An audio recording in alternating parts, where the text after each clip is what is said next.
بسم الله الرحمن الرحيم. الحمد لله رب العالمين الذي انحسرت الأوصاف عن كنه معرفته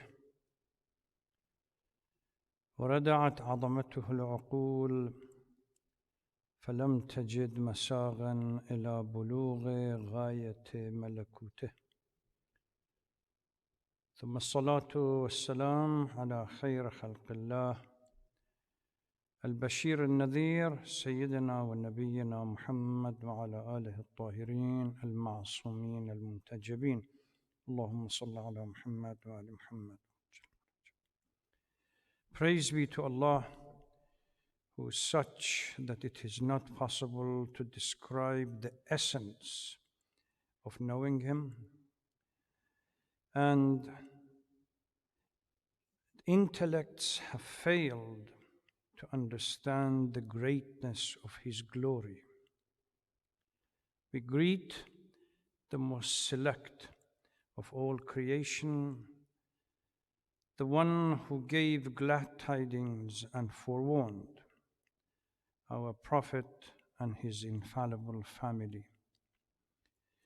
Sisters and brothers, Assalamu alaikum wa rahmatullahi wa barakatuh. Welcome to the 24th night of our program for this blessed month of Ramadan from ICA. I pray that you all have had extremely benefiting and awakening nights of power, and pray that inshallah your a'mal, your fast, your prayers and your salats, everything are accepted before Allah subhanahu wa ta'ala, and you are keeping safe and sound. يقول الله تبارك وتعالى في القرآن الكريم: أعوذ بالله من الشيطان اللعين الرجيم، بسم الله الرحمن الرحيم. ألم نشرح لك صدرك ووضعنا عنك وزرك الذي أنقض ظهرك ورفعنا لك ذكرك فإن مع العسر يسرا إن مع العسر يسرا فإذا فرغت فانصب وإلى ربك فارغب. صدق الله العلي العظيم. In the name of God, most gracious, most merciful. Have we not opened or expanded your chest and your heart, and lifted from you the burden which weighed down heavily on your back? Didn't we elevate your stature? Truly, with hardship there is ease. Truly, or indeed, with hardship there is ease. So, when you finish your task, exert yourself by submitting to your Lord. As usual, we start with a brief recap of last night's surah, Surah al-Teen. 2 nights, last night we returned to the Holy Quran, to what I call the textual Quran, because we took 2 nights of break talking about the living Quran, Amir al-Mu'mineen salawatullah salamu alayhi. I pointed out in our discussion that Surah al-Teen, Allah subhanahu wa ta'ala in the beginning of this surah, this chapter, takes 4 oaths. وَالتِّينِ وَالزَّيْتُونِ وَطُورِ السِّينِينِ وَهَذَا الْبَلَدِ الْأَمِينِ. We already have discussed various commentaries, opinions regarding whether these 4 oaths are purely symbolic, allegorical, or literal. It's not. I don't intend to go over them. However, one thing was clear, that the 4 oaths have every oath that Allah subhanahu wa ta'ala takes in any of the chapters. There is a central theme, main theme, or a premise. that the oath somehow lays the intro or the preamble, so to speak, to get to the main theme or main premise. And in Surah At-Tin, it was no exception, where after the four oaths that Allah subhanahu wa ta'ala took or takes, came the main message or the main theme or main premise that Allah subhanahu wa ta'ala, that has become probably, as I indicated last night, one of the most talked about, both as far as commentary and also commented upon by Urafa and the mystic huge amount. And these were the two ayahs. لَقَدْ خَلَقْنَا الْإِنسَانَ فِي أَحْسَنِ تَقْوِيمٍ ثُمَّ رَدَدْنَاهُ أَسْفَلَ السَّافِلِينَ. On the one hand, the potentiality that exists, humans can elevate themselves to the highest possible. As they say, sky is the limit. And yet, there is always the possibility that with this potential, if we don't submit to the command of Allah subhanahu wa ta'ala and utilize this potential, we are susceptible to drop and the fall. So, ثُمَّ رَدَدْنَاهُ أَسْفَلَ السَّافِلِينَ, the dynamic interaction between the two, how that is happening, it's a huge kind of theme that people and commentators and Urafa have talked about it. The next passage, إِلَّا الَّذِينَ آمَنُوا وَعَمِلُوا الصَّالِحَاتِ فَلَهُمْ أَجْرٌ غَيْرُ مَمْنُونَ, expresses a theme or a concept which we have already heard and talked about and read in the previous chapters that we have covered during the previous nights. That the only way we can secure that higher elevation in Surah Al-Asr, it was put differently. إِلَّا الَّذِينَ آمَنُوا وَعَمِلُوا الصَّالِحَاتِ إِلَّا أَدَاة إِسْتِثْنَاء.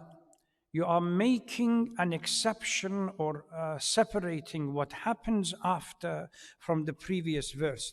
ثُمَّ رَدَدْنَاهُ أَسْفَلَ السَّافِلِينَ. Those who submit to the command of Allah subhanahu wa ta'ala and do good deeds become the one that have highest reward, which means you categorize, you go back, you put yourself or designate yourself in the first category. And the four golden rules, so to speak, in Surah Al-Asr: Al-Iman Billah, Al-Amal Al-Salih, Tawasaw Bil-Haq, Tawasaw Bil-Sabr, becomes a running theme between various chapters that we are going to cover. Then, the end of the chapter, Allah subhanahu wa ta'ala directed our attention and somehow indirectly posing a question, pressing us to respond. With all these blessings that Allah subhanahu wa ta'ala gives us, what is it that is holding us back from accepting and somehow submitting to the command of Allah and taking it that the day of judgment is going to happen and question and accountability is going to be there? And Allah subhanahu wa ta'ala is the most just of all judges. This was briefly what we talked about last night in Surah At-Tin. Let's get back to Surah Al-Inshirah. أَلَمْ نَشْرَحْ لَكَ صَدْرَكَ وَوَضَعْنَا عَنْكَ وِزْرَكَ الَّذِي أَنْقَضَ ظَهْرَكَ وَرَفَعْنَا لَكَ ذِكْرَكَ فَإِنَّ مَعَ الْعُسْرِ يُسْرًا إِنَّ مَعَ الْعُسْرِ يُسْرًا فَإِذَا فَرَغْتَ فَانْصَبْ وَإِلَى رَبِّكَ فَرَغْ. The surah is considered by most commentators to be a Makki surah. Again, we repeatedly point to the fact that structure, size of the surah, the theme, the central theme that it focuses upon clearly indicates that it is a Makki surah. There's, I believe, one opinion from Ibn Abbas that claims to be that it is a Madani surah. The name itself is gained or comes from the expansion of the chest, Sharh al-Sadr. in the first verse. We will get to it, inshallah. We explain what is this, what Allah subhanahu wa ta'ala in this expansion of the chest is intended to. The key, if we focus about the key concept, similar approach that we had about Surah At-Tin, the key concepts unpacked within this surah, we see that there are again three different issues, three key concepts talked about within the surah and presented. Verses 1 to 4 talks about the benefit or the gift that Allah subhanahu wa ta'ala has already made to the Holy Prophet. 5 and 6, the Prophet is consoled that as in the past, that every hardship contains within it ease, that principle is going to continue. And finally, 7 and 8 is once the responsibility of the mission, propagation of the mission is over, it doesn't mean that you pointing to the message is directed to the Holy Prophet. We can learn from it as well. Once the responsibility of propagating the message and the mission is complete and over, it doesn't mean that you have to sit down and relax. You still have to exert yourself and submit to the command of Allah subhanahu wa ta'ala.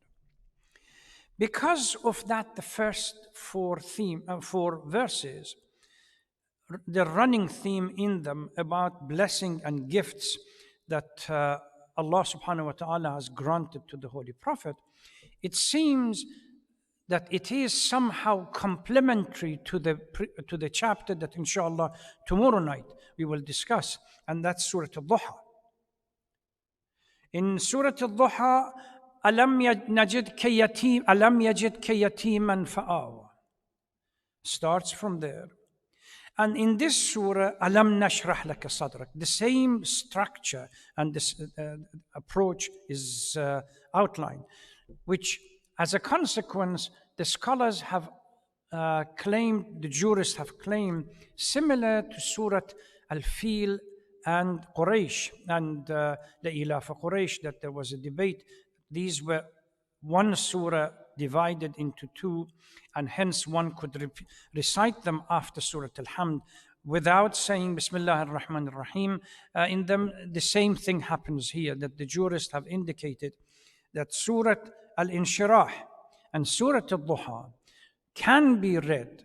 And if you read them, you don't need to recite them, to recite Bismillah between them. They can be read as part of one single surah, as completion of Surah Al-Duha. That's the jurist opinion regarding this. Please check the fatwa of your marja regarding this particular issue. I don't want to say that all of them claim, but at least a number of people have. So if you want to make sure that your marja, the grand scholar that you follow, is of the opinion that you can recite both of these at the same time after Hamd, then refer to the Masail. Thematically, both chapters speak of the bounties that Allah subhanahu wa ta'ala has granted and provided to the Holy Prophet.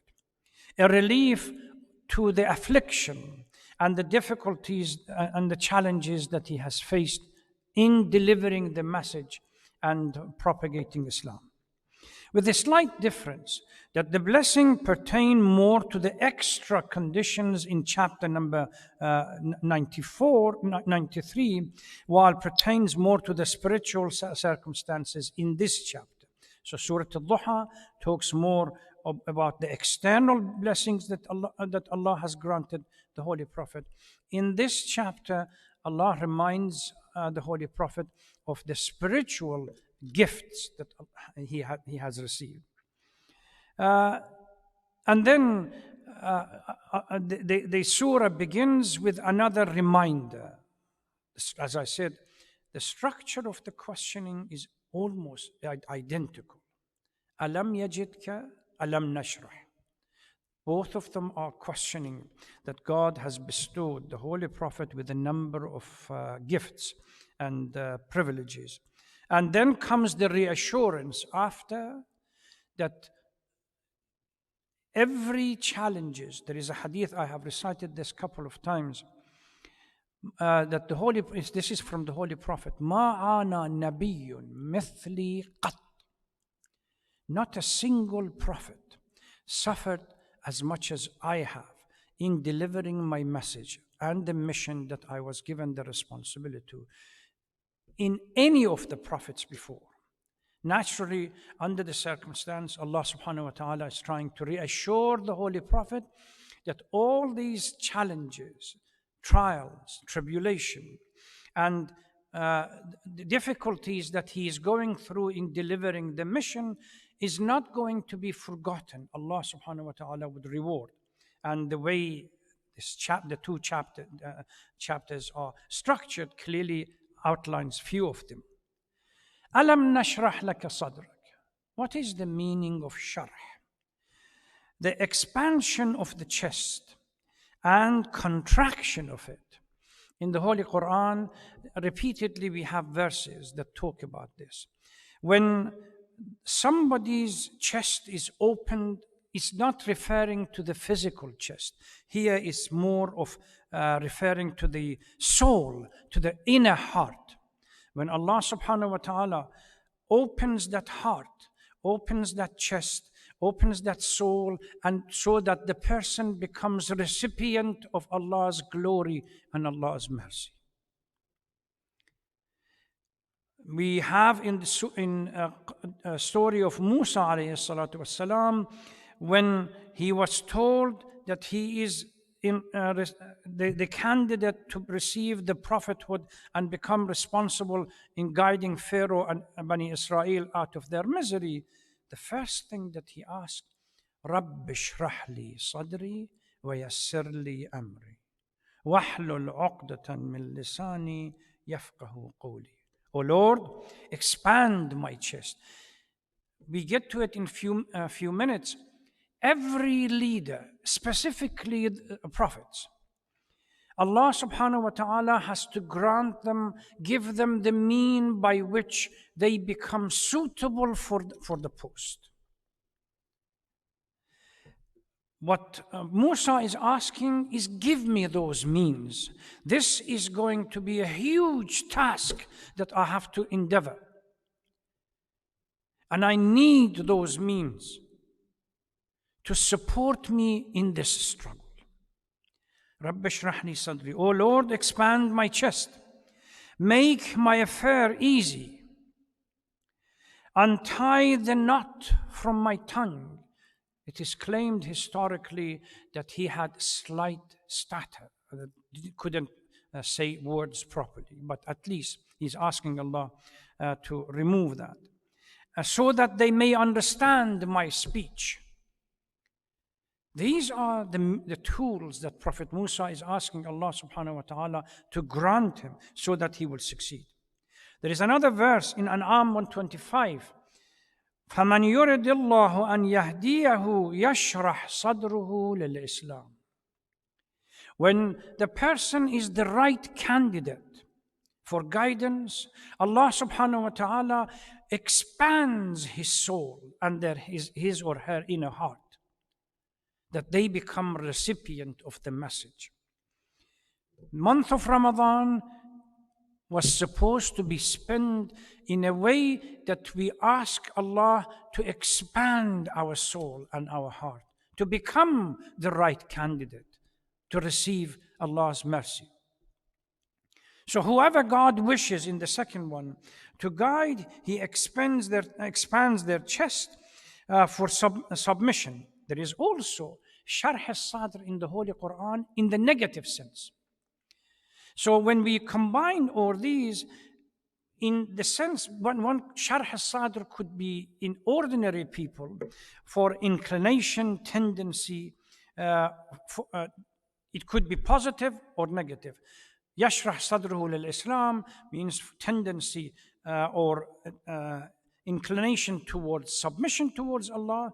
And in the verse Surah An-Nahl 106, وَلَكِنْ مَنْ شَرَحَ بِالْكُفْرِ صَدْرًا فَعَلَيْهِمْ غَضَبُ اللَّهِ. That it is possible that someone, due to the insistence that they want to remain sinful, Allah subhanahu wa ta'ala says, this is what you want, I'll give you whatever you want. I open your heart and your soul towards evilness. This is what we talked about in Surah An-Nas, min al-jannati wal-nas. Now humans becomes, or min al-shayateen al-jinn wal-ins, that human becomes shayateen. You ask for it.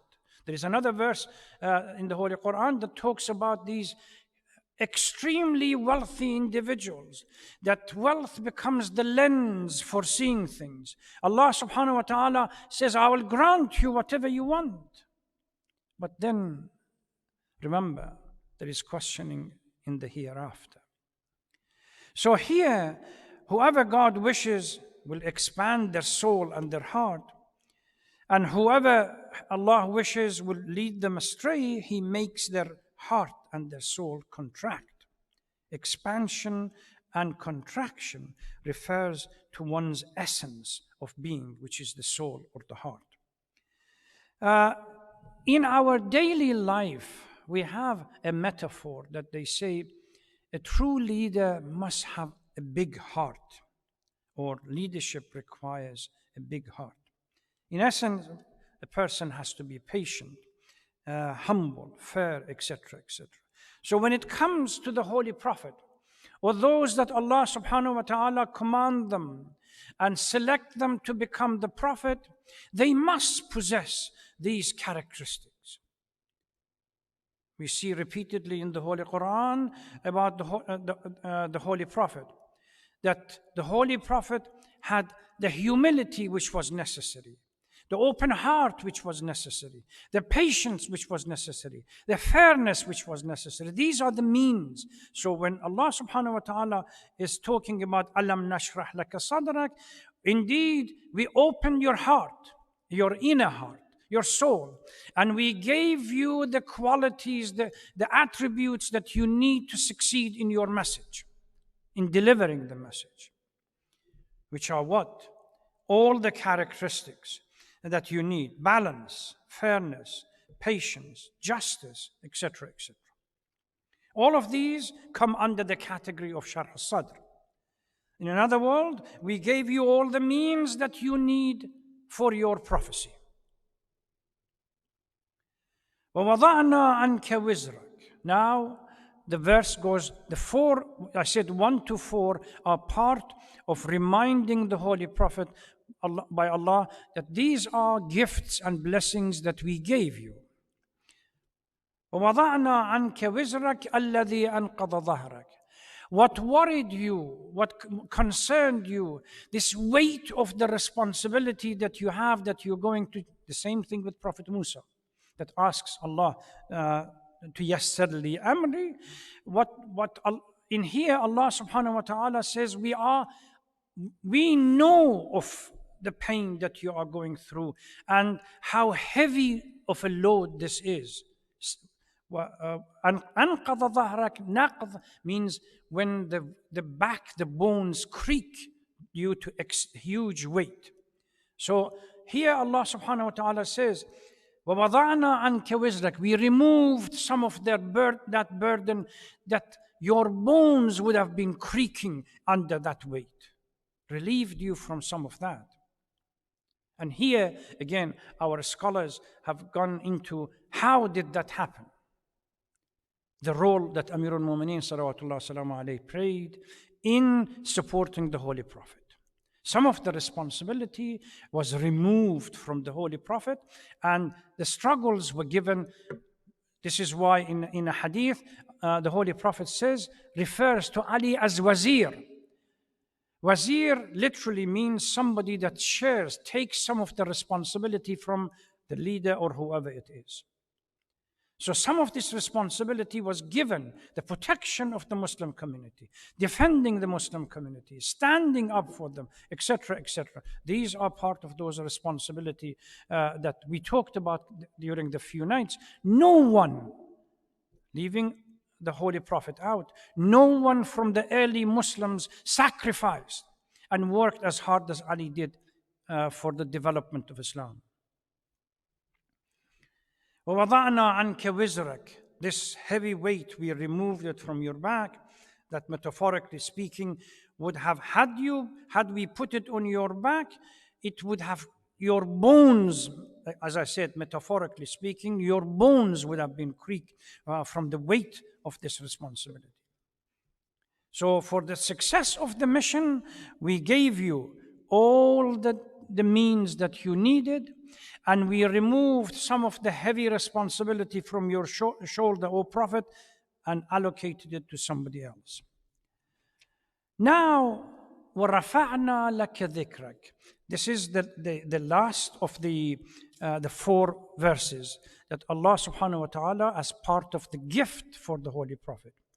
O Prophet, remember, an unknown orphan from Quraysh, in Mecca, from tribe of Bani Hashim, reaches the stage where every time the name of Allah is mentioned, his name is immediately after.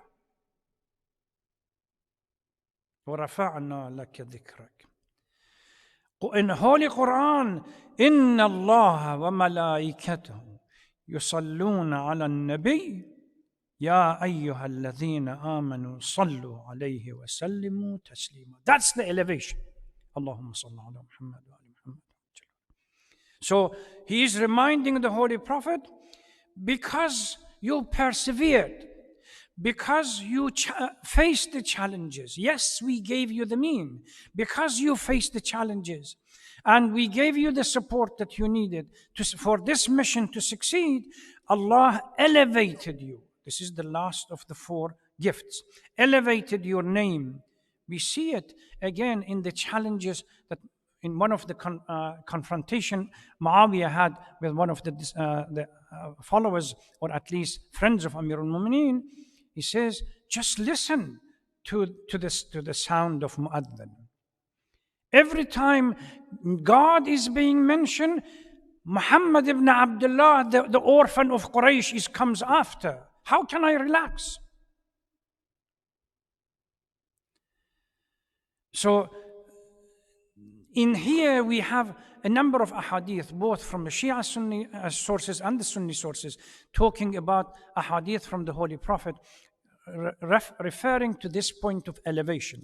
And Ibn Abbas, with regard to وَرَفَعْنَا لَكَ ذِكْرَكَ, this hadith from the Holy Prophet, قال لا يذكر الله عز وجل إلا وذكرت معه. This is a hadith from the Holy Prophet. Allah subhanahu wa ta'ala, every time the name of Allah is being mentioned or affirmed on prayers, my name comes after it.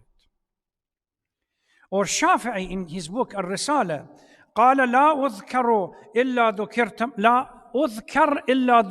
ذكرت معي. This is a hadith indirectly goes to Allah subhanahu wa ta'ala, where Allah tells the Holy Prophet, every time Allah's name is mentioned, your name will come after. This is the elevation. An unknown, as I said, orphan that lost his father, his mother, grandfather, an uncle, after all the pain and all the struggle that Quraysh and the Kuffar and Mushrikeen went to annihilate him within a short period of time. The center of idol worshipping Mecca has to call Allahu Akbar and then Ashhadu anna Muhammadan Rasulullah. This is the elevation that Quran is talking about. Then these 4 verses are over, reminding the Holy Prophet of the gifts that he received, finished. Then comes the main statement. Inna ma'al usri yusra, inna ma'al usri yusra. Some people have interpreted these verses as somehow ease and difficult and challenges or difficulties follow each other. Marhum Mutahari rahmatullah alayh, my old teacher, disagreed with this kind of interpretation. He said that usr intrinsically has within it the yusr, not comes after. Usr has within it. Without hardship, there is no ease. It's not as if they sequentially come after the other. Ease is within the heart of hardship. You really need to go through this hardship to open up and allow the potential for the ease to come out. So usr and yusr, they are somehow intertwined. Difficulties and challenges and so on. Hardship within it, not after it. We have seen during this difficult times that we are going through, people talk about constantly inna ma'al usri yusra, inna ma'al usri yusra, pointing that, well, when everything is finished, we're going to be at a sequence, something that comes after. This verse should not be interpreted that way. It is, we need to go through these challenges to understand who we are. Inshallah, one day, once I get a chance of what this coronavirus taught us about ourselves, one could spend weeks talking about it. It taught this arrogant society where they are in their relationship with Allah subhanahu wa ta'ala. It taught us how far away from the principal values of Islam. I leave that there. It's within this hardship and difficulty that we understand, we begin to unfold and flourish. The seed of a walnut tree will not get the possibility of growing unless the shell cracks. Usr leads to the cracking of the shell, so that the inner heart, if we spend time looking after it, the inner heart, the inner spirit grows. Usr and yusr, ease and difficulty, they are intertwined. They are in the heart of each other. Hard work, hardship, sabr, patience, perseverance, all these bring out the hidden ease in them. There is a verse in the Holy Quran, وَكَأَيًّا مِّن نَبِيٍّ قَاتَلَ مَعَهُ رِبِّيُّونَ كَثِيرٌ فَمَا وَهَنُوا. Indeed, there have been many prophets with whom many men of God have fought along their side, but they did not lose heart for what they suffered in the way of Allah. Nor did they become weak, nor did they yield, but they remained patient, and Allah subhanahu wa ta'ala would grant them amply for that stance. إِنَّ الَّذِينَ قَالُوا رَبُّنَا اللَّهُ ثُمَّ اسْتَقَامُوا. Persevere. It's within that perseverance, within that challenges in life, that heart opens, spirit opens, and one begins to see the mercy of Allah and the light shining through. Amir al-Mu'mineen salawatullah salamu alayhi has in Nahj al-Balagha talks about this. وَلَقَدْ كُنَّا مَعَ رَسُولِ اللَّهِ نُقَاتِلُ وَنَقْتُلُ أَبْنَاءَنَا وَآبَاءَنَا وَأَعْمَامَنَا. Don't think that Islam was given to you on a silver plate or given to us on a silver plate. It was difficult times. We were tested during battles. We were confronted by our parents, our fathers, metaphorically, fathers, uncles, sons, and brothers, and so on, and we had to fight them. You are taking it easy. They sacrificed for it. It is due to that sacrifice, then victory comes. On the 8th year of Hijrah, Mecca, Abu Sufyan, Quraysh, they have to bow in submission to Allah even if it means on the paper. So these inna ma'al usri yusra, we really need to understand in a more dynamic way. Not that usr has to finish, yusr to come. Every bit, every minute of the usr has yusr within it. فَإِذَا فَرَغْتَ فَانْصَبْ وَإِلَى رَبِّكَ فَارْغَب. And once you have finished, your mission is accomplished, you have succeeded, don't just sit back and do nothing. Exert yourself harder and harder in submission to the command of Allah. Develop a plan. Go more for should supplicate once these worldly affairs are dealt with. One should never cease to strive in the way of Allah, no matter what. Nasaba means to prepare and to work hard. فَإِذَا فَرَغْتَ فَانْصَبْ. Once you finish with one responsibility, work harder in another responsibility, in another domain.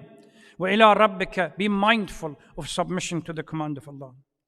Now, we are almost getting to the end of the month of Ramadan. Some of us, including myself, we left our prayers during certain nights.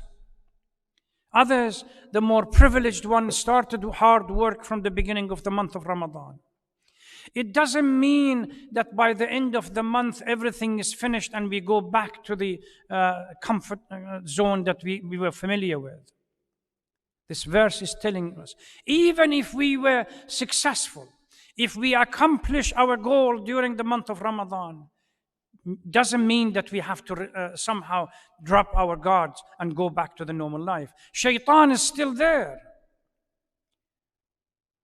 And the bad habits, bad qualities are still there. We really need to struggle harder to get rid of them. Mission will not be completely accomplished until all these negative issues are removed. We ask Allah subhanahu wa ta'ala as we get closer to the end of month of Ramadan to really help us. In a lecture I had last night for a group of friends, I talked to them. We really need the approach to Allah subhanahu wa ta'ala, as Marhum Mutari once said, is mistaken. Immediately during our prayers, we turn our face towards heaven and we have a long list of things that we want from God. Give me car, give me house, give me health, give me. Marhum Mutari said, before he gives you, he has to take certain things away. So the prayer has to start by, oh Lord, take some of the stuff away from me first. So long as there is envy in the heart, so long as I practice backbiting and slandering, so long as I lie habitually, I don't give people what belongs to them, huququllah, huquq nas, there is no tawbah, the heart is already full with junks. How on earth we want the light of Allah to come in? So let us start during whatever is left of this month by asking Allah subhanahu wa ta'ala to remove these all the negativity is possible, if possible, and at least some of them, which becomes helpful. I pray to Allah subhanahu wa ta'ala to grant all of you the health, and your prayers and fasting, inshallah, will be accepted. Please remember each other in the whatever is left of this month, literally around probably a week, or just probably under. Today is Sunday. Maktab Sayyid Fadlallah have already declared that next Sunday is Eid for them. So we have less than a week to go, and this opportunity should not be wasted. Let's pray at the same time for the well-being, safety, and health of those who work so hard for the benefit of the community. May Allah reward them and protect them from all else. Thank you very much. Wassalamu alaikum wa rahmatullahi wa barakatuh.